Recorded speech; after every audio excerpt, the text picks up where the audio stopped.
بات تھی 5 سال بعد. السلام علیکم. شرائط دستور سے میں ہوں عبدالقیم زندگی اور آپ ہیں AQS کے ساتھ. کراچی اسٹاک مارکیٹ 16,000 پوائنٹ نیچے گر چکی ہے اور وجہ وہی جو کہ کانفلکٹ ایران پر اسرائیل امریکی حملوں کے بعد سے پیدا ہونے والی صورتحال. اور اس کے بعد آج اپڈیٹ یہ ہے کہ کویت ایمبیسی نے اس بات کی تصدیق کی ہے کہ امریکن جو جنگی طیارے ہیں وہ کویت میں کہیں گرے ہیں، کریش ہوئے ہیں کویت وزارت دفاع نے. اور دوسرا جو ہے وہ ایران نے بھی ایک دعویٰ کیا تھا کہ F-15 طیارہ جو ہے وہ اس کو انہوں نے ہٹ کیا ہے اور مار گرایا ہے. اور اس کی بھی اب فوٹیج جو ہے وہ چل رہی ہے سوشل میڈیا کے اوپر، اور اس بات کی تصدیق ہو رہی ہے کہ ایک F-15 طیارہ جو ہے وہ گرا ہے، لیکن پائلٹ جو ہے وہ محفوظ رہا. اب تک اس کانفلکٹ کے اندر ایران کے اندر تقریباً 555 سے زائد جو ہے وہ شہادتیں ہو چکی ہیں، جبکہ ایران کی طرف سے بھی کلیم کیے جا رہے ہیں. لیکن اب یہ سارا ریجن جو ہے وہ اس میں اپنے ایک مبتلا ہے ساری صورتحال کے اندر. جن اسلامی ممالک کے اندر امریکی افواج کے بیڑے ہیں ان کو ایران ٹارگٹ کر رہا ہے. مشکل صورتحال ہے، کیا ہو رہا ہے، کس طرف جا رہے ہیں. اور دوسری طرف سپریم کورٹ آف پاکستان میں شریعت ایپلیٹ بینچ حقوق زوجیت کی ادائیگی کے حوالے سے ایک مقدمہ جو ہے اس نے سماعت شروع کی ہے. اور بھی بہت ساری چیزیں ہیں جو کہ شریعت ایپلیٹ بینچ جو ہے وہ جسٹس جمال بندوخیل کی سربراہی میں بنا ہے، اس میں اور بھی مقدمات ہیں. تو انہی پر بات کرتے ہیں. تو طیب بلوچ اور جہازیب عباسی سے. عباسی صاحب، کہاں سے شروع کریں، حقوق زوجیت والے مقدمات سے یا ایران پاکستان اور یہ جو کانفلکٹ ہو رہا ہے افغانستان؟ جو ایران کنفلکٹ ہے یہ اس سے شروع کیا جائے، کیونکہ ہر جگہ پہ نیشنل میڈیا اور انٹرنیشنل میڈیا میں یہی کچھ ڈسکس ہو رہا ہے.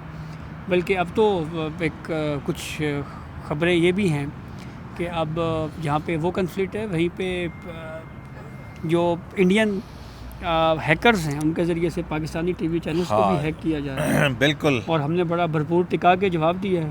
پاکستان کل ہیک ہو گیا تھا اور آج جو ہے پاکستان نے اس کا جواب دیا. پاکستان ہمیشہ زندہ باد کے نعرے لگوا دیے ہیں وہاں پہ. ہاں، انڈین ٹیلی ویژن چینلز کے اوپر. اسرائیل کے بھی کل ہم نے ہیک کی ہے. ہمارے جو ہیکرز گروپ ہیں کل موساد کے ڈیٹا بیس تک انہوں نے ایکسیس کی ہے، اور کل اسرائیلی جو ٹی وی چینلز ان کو بھی ہیک کیا گیا ہے.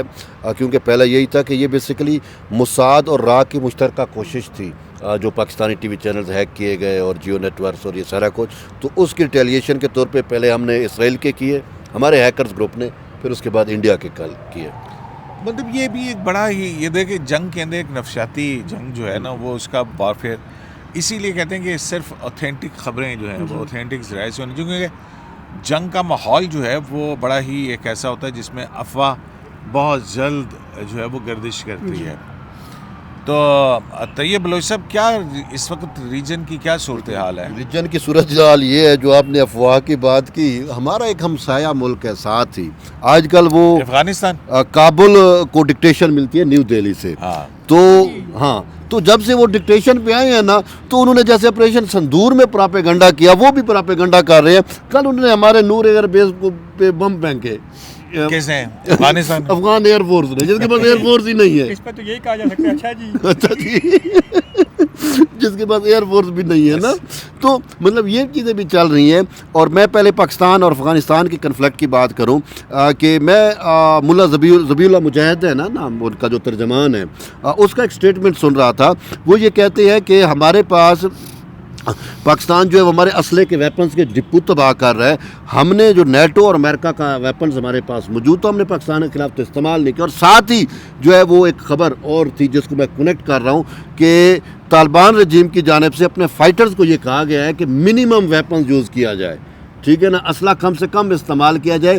اور خبر یہ ہے کہ ان کے پاس صرف 5 یا 6 دن کا ویپنز رہ گیا ہے لڑنے کے لیے، تو ان کی بھی بکری بیٹھ گئی ہے. اور وہ جو کہہ رہے تھے نا، تو یہاں پہ پروپیگنڈا یہ ہو رہا ہے کہ افغانستان کے ڈپو اس لیے تباہ کیے گئے ہیں کیونکہ وہ افغانستان ایران کی مدد کر سکتا تھا اس معاملات میں. تو دیکھیں پروپیگنڈا آپ یہ دیکھیں ہاں. کیا کیا کس طرح سے ہوتا ہے. اینی وے اچھا پھر اس کے بعد آپ نے دیکھا کہ وہ جو 5000 ہسٹری ہمیں بتاتے ہیں شلواریں بھی چھوڑ کے بھاگ رہے تھے, وہ فوٹیج ہیں. دوسرا یہ ہے کہ برقعے میں کل کچھ خارجیوں کو پکڑا, برقع پہن کے بھاگ رہے تھے. ایک چیز تو یہ ہے. اب دوسرا یہ کنفلکٹ تھوڑا پاکستان اور جو کابل کا ہے یا اسلام آباد کابل کا, یہ تھوڑا سا سائڈ پہ چلا گیا ہے.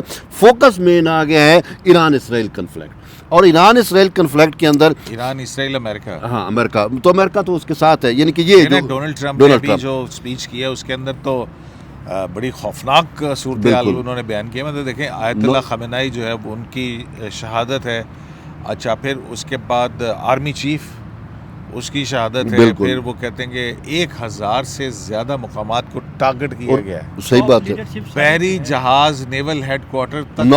اب یہ امریکی صدر کہہ رہا ہے, پہلے بھی کہا تھا انہوں نے کہ آیت اللہ خامنائی کو ہم نے مار دیا ہے, لیکن تصدیق نہیں ہوئی تھی. پھر تو ایران کے اسٹیٹ چینل ٹیلی ویژن نے اس کی تصدیق کی. تو اب یہ باقی ان چیزوں کی تصدیق ہوئی ہے ابھی تک؟ سر میں بتاؤں کہ یہ جو امریکہ دعویٰ کر رہے ہیں نا, امریکن دعوے تو ایسے نہیں ہے. جب ٹرمپ کی جانب سے دعویٰ کیا جاتا ہے اس میں کچھ نہ کچھ, یہ نہیں ہے کہ سب کچھ ہی, کیونکہ اس نے بھی تو انڈیا کے 11 جہاز گرائے ہوئے ہیں نا. تو اچھا تو اس میں کچھ حقیقت ضرور ہوتی ہے کہ اس کو انٹیلیجنس بیسڈ رپورٹس مل رہی ہوتی ہے, تب جا کے وہ بات کرتا ہے. ہاں وہ اپنا ایک وار نریٹو کے لیے وہ کہیں اوپر سے وہ ایک الگ ڈال دیتا ہوگا کہانی کہ 7 ہوں گے تو وہ 9 10 11 بنا دیں گے, لیکن یہ چیزیں ہیں. ایک بات. دوسرا یہ ہے کہ سچویشن انتہائی ٹینس ہے. ایران کی جانب سے انفارچونیٹلی ایران نے سبق نہیں سیکھا گزشتہ جنگ سے. جو جون میں ایران کے خلاف جنگ ہوئی تھا اس میں یہی کچھ اس کی جو مرکزی قیادت ہے, اس ٹائم بھی کافی قیادت شہید ہو گئی تھی, اس کے پریزیڈنٹ مارے گئے اور چیزیں ہیں. ایران کے سامنے وزیر خارجہ وہ ہیلی کاپٹر میں شہید ہو گئے, چیزیں ایٹمی سائنسدان بہت سارے ٹارگٹ. ایران کے اندر یعنی کہ وہ جو خمینی صاحب کا نیٹ ورک تھا اس کے اندر بھی موساد کے آپریٹر موجود تھے. یار ایگزیکٹ انفارمیشن دے رہے ہیں اور اسی ٹائم بم پھینکا جا رہا ہے. ٹھیک ہے نا, یہ مطلب ٹیکنالوجی بھی تو اتنی ایڈوانس سر, ٹیکنالوجی ایڈوانس بے شک ہوتی ہے, لیکن اس ٹیکنالوجی سے بچنے کے بھی طور طریقے ہوتے ہیں. ٹھیک ہے, اب میں آپ کو بتاتا ہوں. دیکھیں اسرائیلی پرائم منسٹر نیتن یاہو کا میں نے موبائل دیکھا, ویڈیو کی بات کر رہا ہوں, اور باقاعدہ کسی نے پوری ایک رپورٹ کی ہوئی تھی. اس نے فرنٹ کے اوپر بھی بیک کے اوپر بھی ٹیپس لگائی ہوئی ہیں. ٹھیک ہے, کہ کیمرے کے اوپر. اچھا میں رشیا میں گیا, وہاں پہ میں نے کچھ دوستوں کو دیکھا ان کے بھی موبائل ٹیپس لگے ہوئے تھے. میں نے کہا یہ کیوں لگائے ہوئے ہیں, یہ ایک جنرل نالج کی بات بتا رہا ہوں. اس نے کہا کہ سب سے بڑا سپائنگ ٹول یہی ہے, اور ہم نے ٹیپ اس وجہ سے لگائی ہوئی ہے کہ ہماری تصویر نہ اتار سکے, ہماری لوکیشن نہ بھیج سکے. ٹھیک ہے نا, تو بات یہ ہے پیجر والے معاملات آپ نے دیکھا تھا. لوکیشن چلو تصویر کی تو بات ہوگی, لوکیشن کیسے سر جب اس نے کلک کر دیا آپ کی تصویر جہاں اس نے کھینچ کے بھیجی, ساتھ لوکیشن بھی ساتھ چلی جاتی ہے. یہ تو لوکیشن تو عام سی بات ہے, آپ ایروپلین موڈ پہ بھی ڈالیں گے نا تو آپ کا موبائل لوکیشن آپ کی سینڈ کرتا ہے. میں وہی تو کہہ رہا ہوں. ٹھیک ہے, وہ چیزیں تو ہیں, لیکن تصویروں کا ایک الگ وہ ہے. تو ایک چیز یہ ہے. دوسرا یہ ہے کہ ایران نے کے پاس جو ہے ابھی اس نے یہ کہا, دیکھیں شہادت ہو جاتی ہے, وہ لڑنے والی قوم ہے, لڑے گی مرے گی, لیکن انہوں نے کہا ہے کہ ہم سالوں تک لڑ سکتے ہیں, حالت جنگ میں رہ سکتے ہیں. اب یہ ٹیسٹ جہاں پہ ایران کے اوپر تو جنگ ہونی تھی, آج نہیں تو کل ہونی تھی, ہمیشہ ہر روز نئی دھمکیاں ہوتی ہیں. اب ایران کے ساتھ ساتھ اصل ٹیسٹ جو ہے وہ چین کا ہے, وہ روس کا ہے. سمجھنے کی بات ہے, ایران ان کا اتحادی ہے. ہاں وہ کتنی حد تک اس کو سپورٹ کرتے ہیں, کیا ایران سروائیو کرتا ہے. اللہ نہ کرے کہ ایران کا ڈاؤن فال ہوا تو ہمارے پورے ریجن کا ڈاؤن فال ہوگا, وہ ملٹی پولر ورلڈ کا ڈاؤن فال ہوگا, وہ روس اور چین کا ڈاؤن فال ہوگا, جو وہ الٹرنیٹ ٹو ویسٹ ایک پورا ایک ورلڈ آرڈر لے کے آنے کی کوشش کر رہے ہیں. یہ اس کا ڈاؤن فال اس بات سے. قیوم صاحب اس صورتحال میں میرے خیال میں تو ایسی چیزیں نہیں ہیں, کیونکہ ہمیں یاد ہے کہ اس جنگ کے شروع ہونے سے پہلے کچھ تربیتی مشقیں بھی ہوئی تھیں. ہاں, تو یہ ایگزیکٹ ایسے نہیں ہے, کہیں نہ کہیں کوئی نہ کوئی ہیلپ جو ہے وہ ہو رہی ہے. یہ تو ہو رہی ہے, بالکل مکمل طور پہ نہیں ہے. لیکن قیوم صاحب ایک نہیں جہاں آپ پہ دیکھیں نا کہ ان کے جو ایرانی میزائلز ہیں ان کی پرسیژن بھی اچھی ہوئی ہے, بہتر ہوئی ہے, ان کی اسپیڈ بھی, اور باہر یہ پچھلی دفعہ بھی ایسے تو ہی یہ جو ہے نا ایندھن جو راکٹ کے اندر یا میزائل کے اندر جو ایندھن ہوتا ہے نا, صاحب ذرا ایندھن فیول ہوتا ہے تو وہ 2000 کلومیٹر 3000 کلومیٹر ٹریول کرتا ہے. آپ کو یہ وہ تیسری عالمی جنگ ہوتی ہوئی نظر آ رہی ہے, کیونکہ پریڈکشنز تو اس طرف جا رہی ہیں. آج کل ہم یہ دیکھ رہے ہیں بہت زیادہ سوشل میڈیا کے اوپر ڈاکٹر اسرار کی, اور پھر وہ بحیرہ ہرمز جو ہے وہ اس کے بند ہونے کی بات, اور پھر اس کے حوالے سے احادیث مبارکہ کی جو ہے نا وہ دی جا رہی ہے. دیکھیں قیوم صاحب, الٹیمیٹلی تو یہ ہونا ہے. اب اگر ہم ٹرمپ کو ریڈ کریں اگر, تو ٹرمپ کا جو ایک شخصیت تھی وہ جس کو انہوں نے خود بھی پورٹرے کیا اور انٹرنیشنل میڈیا نے بھی بہت کچھ لکھا اور کہا جی کہ یہ اینٹی وار ہے, پیس میکر ہے, یا یہ پیس میکر ہے, اور انہوں نے ہمیشہ جو ہے وہ جنگیں رکوائی. ہم نے بھی نوبل کے لیے نامزد کر دیا تھا, نوبل پیس پرائز کے لیے. اب آپ دیکھیں کہ 2 مرتبہ ٹاکس کا پروسیس شروع ہوا بٹوین ایران اینڈ امریکہ. دونوں مرتبہ ایران کی طرف سے پازیٹیو رسپانس آیا. پچھلی دفعہ بھی ٹاکس میں بہت حد تک بہت ساری چیزوں پہ ایران ایگری کر گیا تھا. اس دفعہ بھی بہت ساری چیزوں پہ ایران بہت ڈیولپمنٹس ہو رہی تھیں, کافی مذاکرات چل رہے تھے, اور اس میں انہوں نے کہا تھا کہ ہم انریچمنٹ ختم کر دیتے ہیں, ہم ختم کر رہے ہیں. بہت ساری چیزوں پہ وہ ایگری کر رہے تھے. یار یہ دیکھیں نا, انڈیا امریکہ کہتا ہے کہ ایران ایٹمی ہتھیار بنا رہا تھا. آیت اللہ خامنائی جو ہیں وہ کہتے ہیں کہ بھئی ایٹمی ہتھیار ان اسلامک ہے, خلاف ان اسلامک ہے اس کا استعمال, اور بہت سارا. تو پھر آیت اللہ خامنائی کو ٹارگٹ کیوں کیا گیا؟ تو آلریڈی اس بات سے ایک بات بتاؤں, بڑی سمپل سی ہے. ہاں, یہاں پہ دیکھیں اس ٹائم ہمیں تو آئیڈیا نہیں تھا, ہمارے پرائم منسٹر نے بھی ٹرمپ کو ایز اے پیس میکر کے طور پہ نامزد کیا نوبل پیس پرائز کے لیے. ٹرمپ کا ماضی بھی یہی ہے, ٹرمپ کا جو پچھلا ٹرم تھا وہ بھی یہی تھا, اس نے جنگیں رکوائی ہیں, جنگیں کی نہیں ہیں. اب کی بار وہ کیوں فورس ہوا, کیوں مجبور ہوا؟ ایک چیز ہے, میں نے ٹرمپ کو ریڈ کیا, ٹرمپ جنگ نہیں چاہتا, لیکن وہ جنگ کر بھی رہا ہے. وجہ کیا ہے؟ کہیں نہ کہیں شامل ہو گئے, کہیں نہ کہیں ٹرمپ بلیک میل ہو رہا ہے. اب اس میں کیا بلیک میلیں گے؟ میں امریکن میڈیا کو کل پرسوں دیکھ رہا تھا, اس میں وہ لکھا ہوا ہے کہ ٹرمپ جتنا بھی ایران پہ حملے کر لے, جتنی بھی نئی جنگیں چھیڑ لے, ایپسٹین فائلز کا اسکینڈل امریکہ میں نہیں رکے گا. وہ انویسٹیگیشن بھی ہوں گی, اور وہ چیزیں سزا جزا کا عمل ہے وہ بھی ہوگا. کہاں لکھا ہوا تھا, یہ کہاں پڑھا ہوا تھا آپ نے؟ یہ میں نے امریکہ کے کچھ جو سوشل میڈیا اکاؤنٹس ہیں اور ان کے وہ دیکھ رہا تھا, کیونکہ وہ جو امریکہ کا جسٹس ڈپارٹمنٹ ہے وہ اس کو ٹیک اوور کر کے بیٹھا ہوا ہے نا, وہ یہ ساری چیزیں لیک بھی کر رہا ہے. تو امریکہ کے اندر تو اس کی تحقیقات اور چیزیں ابھی تک چل رہی ہیں, اور جتنی ابھی شدت سے فائلز آئی ہیں اتنی شدت سے ایران کے اوپر حملہ ہوا ہے. تو لوگ اس کو ڈیولٹر بھی کہہ رہے ہیں, بہت سے تجزیہ نگار کہ یہ ڈیولٹ کیا گیا ہے کہ بڑی جنگ کی خبر جو ہے وہ پھر چھوٹی خبروں کو کھا جاتی ہے. ٹھیک ہے نا, یہ کچھ بھی بھائی ہوا ہے. تو ٹرمپ کو بھی میں یہ سمجھتا ہوں کہ ٹرمپ کو مجبور بھی کیا گیا ہے. امریکن پریزیڈنٹ کے حوالے سے جو بھی خبر ہوگی وہ تو بڑی خبر ہوگی, وہ تو چھوٹی نہیں ہو سکتی. لیکن ٹرمپ کو مجبور کیا گیا, اب یہ پہ کہ ٹرمپ کو مجبور کیا گیا اس گلوبل ایلیٹ کی جانب سے, جو اس بال کلٹ اور وہی پوری کہانی میں جو ایپسٹین فائل مجبور کیا گیا کہ آپ یہ کرو, ورنہ پھر آپ کی صدارت بھی جا سکتی ہے. اور ٹرمپ نہ چاہتے ہوئے خود کو پیس میکر جو ہے کنسیڈر کرنے کے باوجود وہ اب جو ہے وار مونگر بن چکا ہے.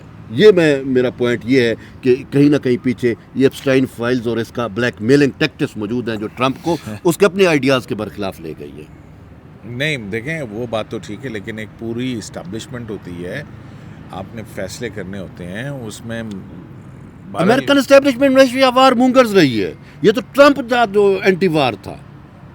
مجھے دیکھیں کون سا امریکی پریزیڈنٹ ہے جس نے جنگیں نافذ نہ کی ہوں؟ ہاں ٹرمپ نے جنگیں نافذ نہیں کی تھی, لیکن اب ٹرمپ بھی اسی امریکن اسٹیبلشمنٹ کے آگے ایپسٹائن فائلز کی بلیک میلنگ کی وجہ سے سرنڈر کر چکا ہے اور جنگیں شروع ہو چکی ہیں. کچھ نہیں, ایک وہ وینزویلا کے پریزیڈنٹ کو لے گئے, وہ ایک چھوٹا سا واقعہ یہ ہوا, اور ایک چھوٹا سا واقعہ یہ ایران میں ہوا. چھوٹا سا نہیں ہے, میں کہہ رہا ہوں ٹرمپ اپنی اسٹیبلشمنٹ کے آگے سرنڈر کر چکا ہے. امریکن اسٹیبلشمنٹ ہمیشہ چھوٹا سا واقعہ آپ یہ دیکھیں گے, مطلب پورا ریجن جو ہے وہ ایک جنگ کے دہانے میں آ گیا ہے.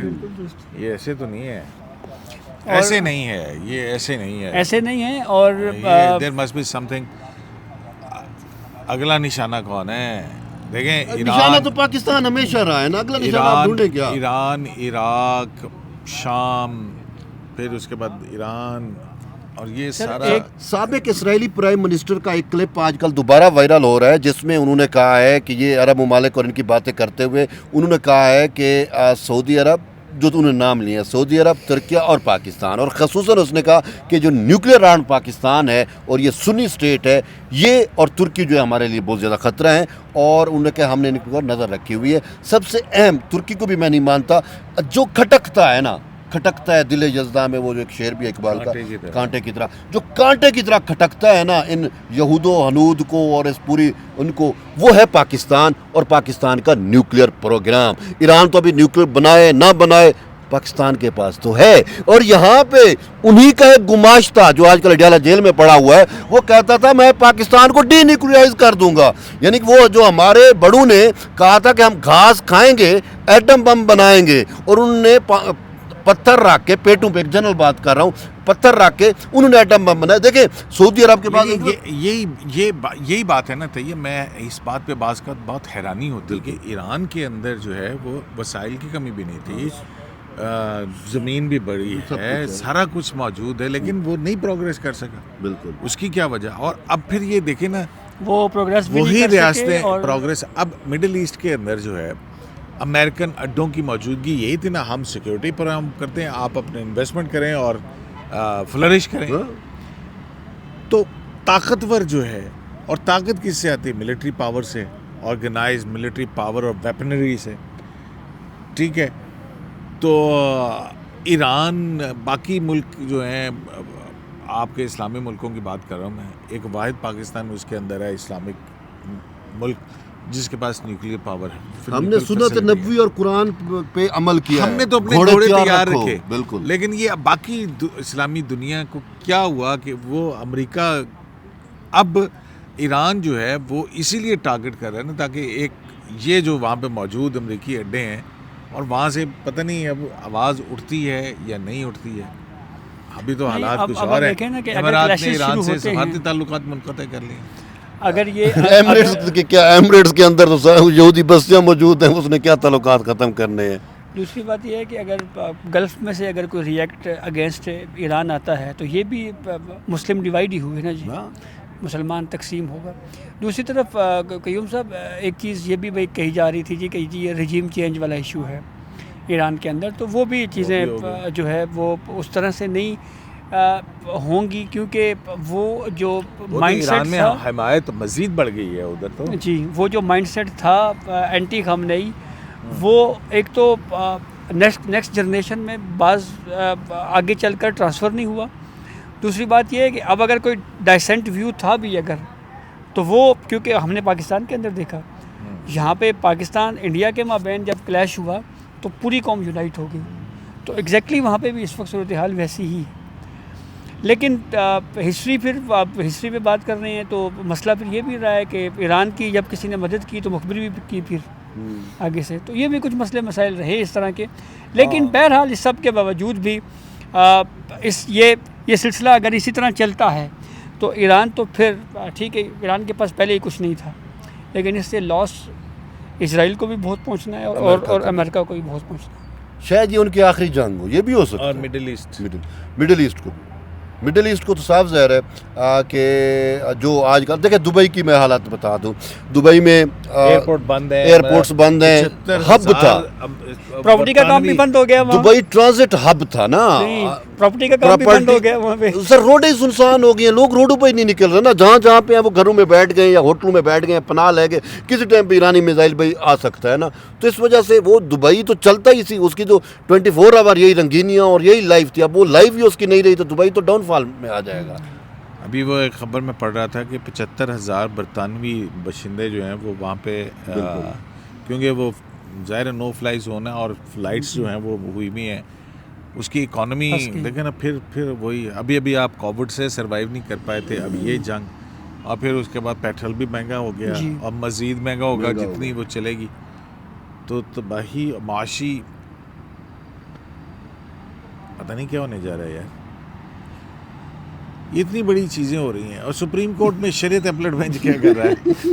سر شریعت اپیلیٹ بینچ اپنا کام کر رہا ہے، کیا جو کیسز اس کے سامنے ہیں وہ سن رہا ہے۔ اچھا کیا کیسز ہیں؟ ایک تو جو شریعت اپیلیٹ بینچ جو ہے وہ قاضی فائز عیسیٰ صاحب کے زمانے میں متحرک ہوا، بینچز بنے، ان کے ریٹائرمنٹ کے بعد ایک پھر طویل عرصے کے لیے ہم نے اس میں وقفہ دیکھا۔